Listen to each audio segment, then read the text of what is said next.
So, actor, director, screenwriter, producer, known for his intellectual, deeply probing, and classically immersive acting, Liev Schreiber became known to a younger generation of audiences for his voice work in My Little Pony, Isle of Dogs, Spider-Man Into the Spider-Verse, to name a few.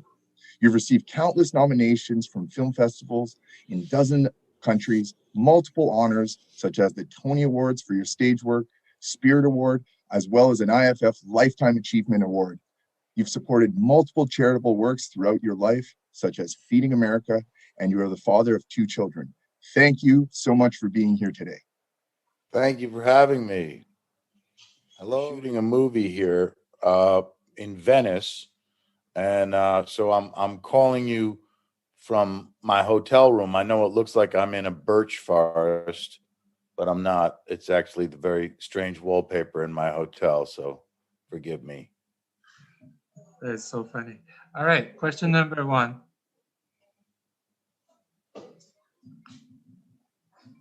Selkirk Montessori School. Hi, my name is Candy. I'm in grade 5, Selkirk Montessori School, Victoria, BC. Mr. Schreiber, how are you taking care of yourself these days, especially in the last year since the pandemic hit us? We hope you are. Sorry, that's it. You're doing great.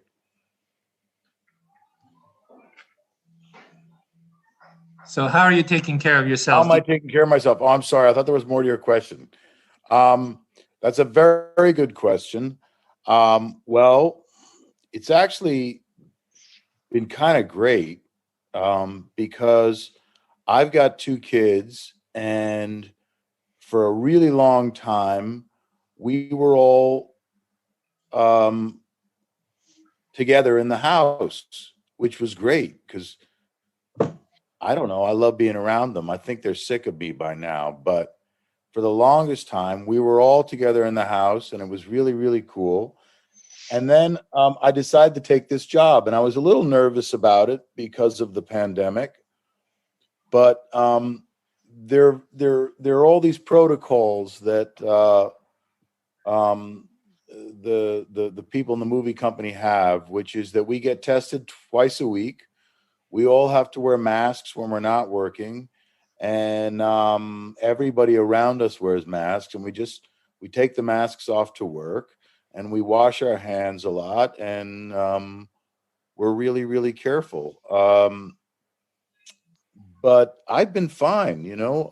I've had some friends who got COVID who had mild symptoms, and I've had some friends who had more severe symptoms, and it's something that we really all have to still be careful about. But I think that's a great question, so thank you. We hope you are happy and healthy every day. Thank you. There's the end of your question. Great, thank you very much. Yes, I am happy and I am healthy, and yeah, I hope I stay that way too. Thank you so much. Question number 2 from Belleuil, Quebec. Bonjour. Bonjour.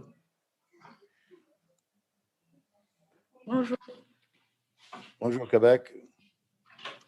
So I'm Ariel J from Polybill in Canada, in Quebec. So, Mr. Schreiber, you have an incredible career as an actor, a director, a screenwriter, a producer, a narrator. What do you think are the qualities that have kept you motivated, strong, and successful through the years? Where do you find this amazing inner beauty and strength you party in your roles? Well, first of all, that's very kind of you to say all those things. You know, when I was a kid, I was very, I don't know how to say it. I think it was like hyper focus. Do you know what that word means? Like, I was one of those kids who I was very good at focusing on one thing, often to the detriment of other things. But when I was doing music, because first I studied music, all I ever thought about was music. And then when I did sports, all I thought about was sports, sports, sports, sports. And then when I started to get into science, it was like science, science, science, science. And then when I found theater at the end of high school, really was when I first started studying Shakespeare and theater, it was all I could think about. And I think that maybe in some people, they would consider that a weakness, to be so focused, like a horse with blinders. But it was useful for me. It was a characteristic that really served me well, that I really followed through on things when I was young. And the other thing that I have to say is that I've been extraordinarily lucky. This is a very difficult profession, not because acting and directing and writing is particularly difficult, which it can be, but because there's something like around 95% unemployment in my business. And so I'm very fortunate to be in that 5% of people that is gainfully employed. But I think for me, it was like some, I have a dog who's a terrier mix, and he, when he gets a hold of a tennis ball, he hangs onto that tennis ball and he tears all of the fuzz off the tennis ball. And I think that I was like that as a kid with school, that I wouldn't let go of it until all of the fuzz was off the tennis ball. And I think that that's probably the thing that's kept me around in this business. I just never gave up, or I never took no for an answer, and I never thought that it wasn't possible. I just always believed that I was going to get there. Actor, director, screenwriter, producer. Madame, we can hear you.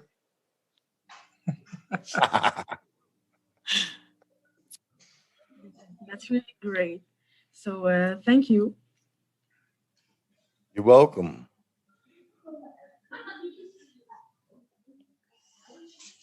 Question number 3, Alvin Buckwell in Saskatoon, Saskatchewan.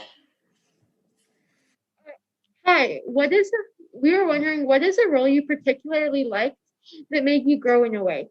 For example, do you have a special love for Shakespeare, as you seem to have done a lot of work in connection with his work? Yes, I thank you for that question. I do have a special love for Shakespeare, and the truth is, that's how I got started in theater, was studying Shakespeare. I used to read Shakespeare to my mom, and she loved it.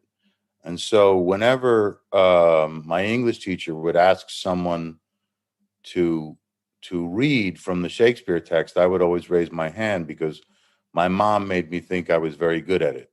Now, whether or not I was any good at it really wasn't important. What was important is to think that I was good at it. And so I did it a lot.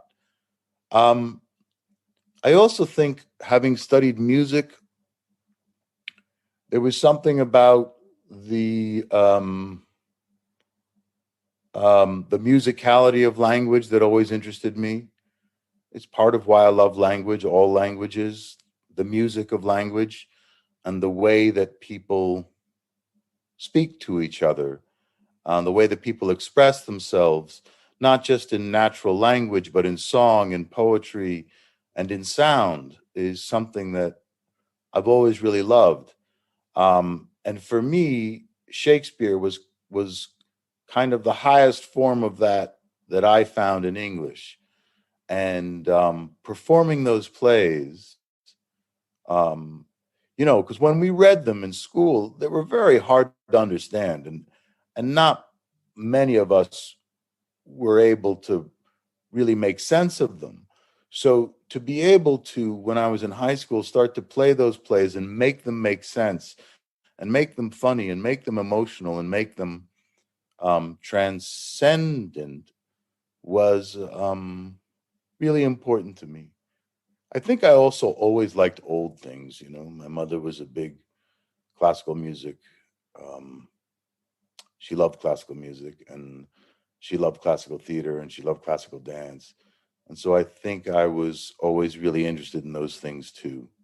And I do think there's something really important about old things, old things are old for a reason. They've survived for a reason. They're still around for a reason. There's something special about them. For me, it's like the idea of a continuum. That is to say that human beings in 2021 are talking to human beings from the 18th century, and the conversation is essentially the same. And that thing of talking to each other and talking to ourselves is really what I think theater is all about.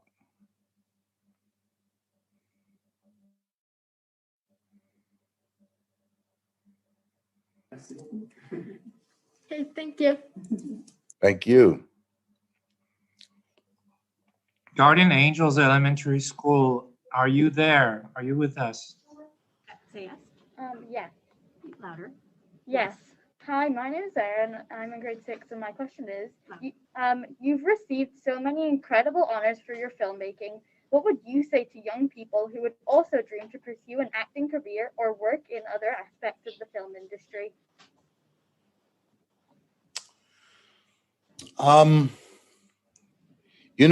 It's a really tough question because, there are a lot of easy answers to that question. But the hard answer, and I think the real answer, is to know yourself, to figure out what it is you want to express, to figure out why your contribution is unique, to figure out what it is that you want to say with your work to the world, to your family, to your friends, to everyone. Because I do believe that that's a big part of being an artist is having something that you want to share. And that thing that you want to share is you. So really making sure that whatever you're doing, whatever you're writing, whatever you're singing, whatever you're acting, whatever you're drawing is uniquely you. And because that's the piece that I think is valuable. And I think that's the thing that always comes through, if that makes any sense. Thank you. That makes sense. Yeah, and stick to it. It's not easy. It's something that you've got to keep working at. And I really do believe, and I know it's hard to imagine when you're young, because it was so hard for me to imagine, but you do get better every time you do something, and you get better and you get better and you get better and you get better. And if you stop when you're only a little better, there's so much further that you could have gone. So stick with it. Okay. Thank you. You're welcome. Charles P. Hallen High School in Halifax. Hi. Hello, it's so nice to be meeting with you today. We have a question for you regarding mental health within people. So for young people who may be suffering emotionally or mentally or may have abuse in their household, it can be an isolating experience during the pandemic. So would you have any messages or words of encouragement for those during these troubling times? Well, there's a couple of things that you're bringing up there. One is for people who are struggling with the pandemic and being isolated, and then people who are maybe being victims of abuse.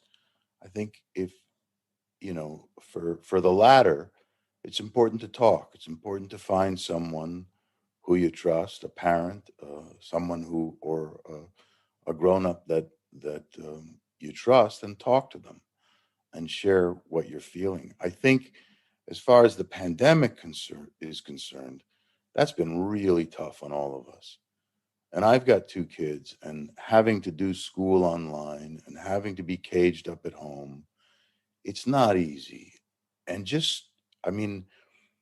the only thing I can say is that just know that we're all going through it, and that we're all going to go through it together, and that it will pass. It's just time. I also think that for my own kids, I keep remembering that this is their time. This is your time. And this will make you into the people that you will become. And I think just to remember that this journey is what you make of it. And been a really, really, really hard time for everyone. But there's also been some extraordinary things as well, like our ability to handle hard times, our ability to support each other. One of the things that was amazing to me about being in Venice through all of this is I got to see Venice empty. And it was so beautiful to see that city with that history and those canals and all those boats and nobody there. So I think make sure that you're talking to each other, make sure that you're staying in touch, and remember that this is your time, and make of it what you can. Thank you. Thank you very much. I will play a video. Oh, yeah, from Uh-oh. China, because it's nighttime in China. We have many. Oh, right. One moment, please, and I'll play the question for you. Hello, my name is Fan Shuxing and I'm a student at Alcanta International College in Guangzhou.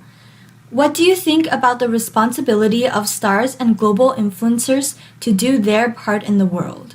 Should young people be careful who they choose to trust and follow as their idols or role models? Who have you met in your life whom you feel that young people should research more and look up to? Yeah, I think, yeah, I think we should all be careful about who we hold in high esteem, and I think we should research everything and know the background on everyone that we're following or listening to. I think that one of the things that's really important now is on the internet is to know what's a credible source on the internet. I think it's very, very important that we understand what's a credible source and what's not. As far as following actors and athletes, and I just come back to that idea of nobody does it like you. Really, nobody does it like you. So figure out how you do it before you waste too much time figuring out how someone else does it. Thank you so much. This is one of my students, so you will come here and ask his question.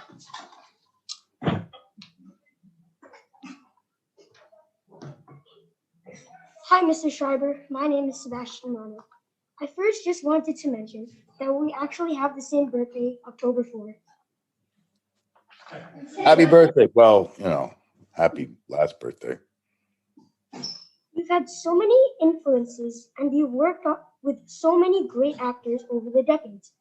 Do you think young people should try to learn more about classical movies from the early days of the industry so that they can appreciate and love today's movies even more? Well, my answer to that one, Sebastian. I've already said I love old things. I do think, I'm going to give you a secret about acting. It's stealing. I've stolen everything that I've ever done from somebody or something else. Some book I read, some person I met, some movie I saw, some play I saw, some dance, some ballet, some opera. And I think that the ideas that really stand the test of time are important. If an idea lasts 5 years, that's a good idea. If an idea lasts 500 years, it must be a really great idea. But that's just my opinion. Thank you.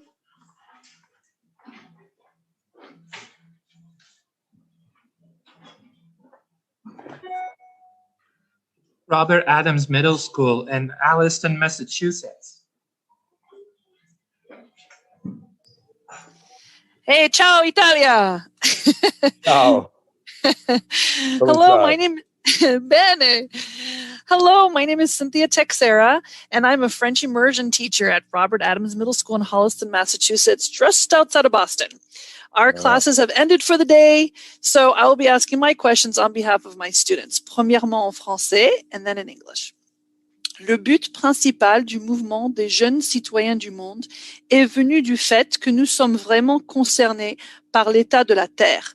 Est-ce que c'est aussi quelque chose qui vous concerne? Des 17 buts de l'ONU, lesquels pensez-vous sont les plus importants en 2021 et aussi dans the entire global citizens movement is due to how deeply concerned we are about this. Is this something that out of the 17 goals of the UN, which goals do you think are especially important in 2020? Well, 4 are pretty essential: no poverty, health, quality education.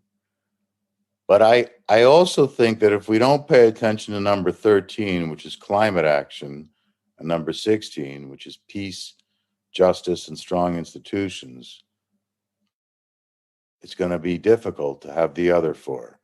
Because it's sort of taking care of our home, taking care of our planet. And I really do believe that climate control is something that it's time for us to take a little more seriously, certainly in my country. And I hope that our new administration is on the.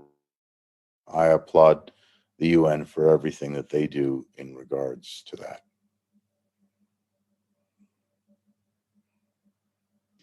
Great, merci beaucoup. De rien. You're impressing me, all of you. Okay. We have a First Nations school in Old Crow, Yukon, Chief Say Gitlit School, for question number 9.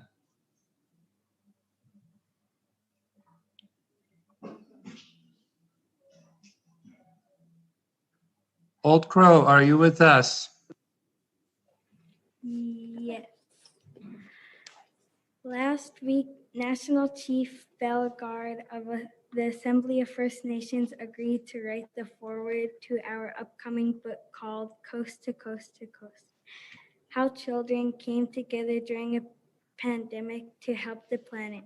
Would you consider making a simple drawing or doodling or writing down a couple of sentences we could include in the book for the children to enjoy?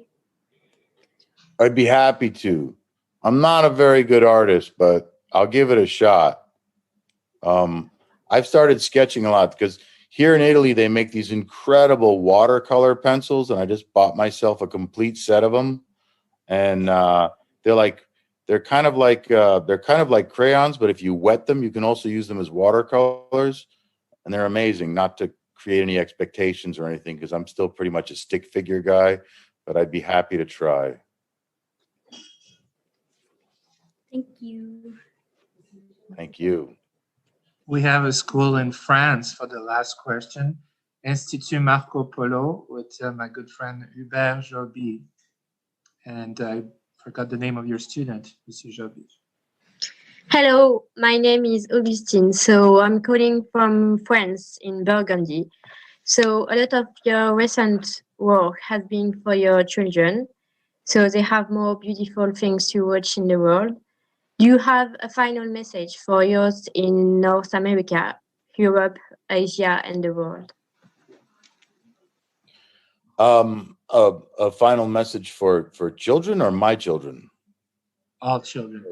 The first part was saying you are doing more things for children because you want your children to enjoy the beauties of the world. And do you have a message for all young people? Well, to be honest, I played a lot of bad guys. And because I like playing bad guys. Frankly, I think bad guys are the most interesting roles because, like the good guy does nothing. He looks handsome or she looks pretty and they kind of don't do much at all. So as an actor, I don't find those roles very interesting. I like the bad guys. I like trying to figure out what motivates a really bad person. So when I had kids, I was like, well, I play a lot of bad guys in grown-up movies, and there's nothing really that my kids can see. So I'd like to try to get into children's things. And for the longest time, I couldn't. And then I started getting all these bad guy roles in animated things for kids, you know, like that crazy guy from the Pony movie and Kingpin and Isle of Dogs, which I'm actually very good at doing dog voices. And so I was really excited to get a movie where I got to play a dog. And the director, once I did my dog voice, he was like, no, I want the dogs to sound like you. I was like, I finally get a dog part and it's just me. So that was kind of disappointing. But yeah, I wanted to make things for my kids because I wanted them to see what I did and like it and enjoy it. Yeah, that's really it. I wanted my kids to be proud of me. I wanted my kids to know what I did. And a lot of the stuff that I'd done up to that point was sort of rated R. My message to, I don't know what I would say that, geez, like I'm just an actor. I really don't think that I am in the position to be making smart statements to kids. I think kids are so infinitely smarter than grown-ups most of the time anyways, because of their intuition. I think kids have a special intuition that as they get older goes away. So hang on to it. It's your instinct, it's your gut, it's the thing that you know. As like my kids, I watch my kids, they just know things. And I don't know how they know things. And maybe it's because I'm getting old. Like I don't know how the phone works anymore. I don't know how the computer works anymore. But I remember being a kid and I remember being, oh, I understand that technical thing. I understand that computer. I understand that phone. So I don't know if I'm qualified to, well, I guess, the one thing is be nice. That's what I tell my kids. Be nice. Be polite, and don't be afraid to let people know how much you like them, because it really means a lot. It's really important. And I think that sometimes, I see kids struggling with that. I see kids struggling with expressing to each other how much they like each other, and how, especially now, when we're all separated by this terrible disease, you really get a chance to see how hard it is to not be around your friends. So it's important to let them know how much you love them, and it's important to let them know how much you need them. I think that's a really important thing. That's why I'm doing this. Thank you. You're welcome. Mr. Harlander. Thank you so much, Mr. Schreiber, for taking the time to speak with us today. This has been a great opportunity for our students, one I'm sure they will remember for years to come. We wish you all the best. Be well, be safe. Thanks again. Enjoy Italy. Thank you all. Take care. Bye. Bye. Bye. Au revoir, merci. Au revoir. Bye. Bye. Bye-bye.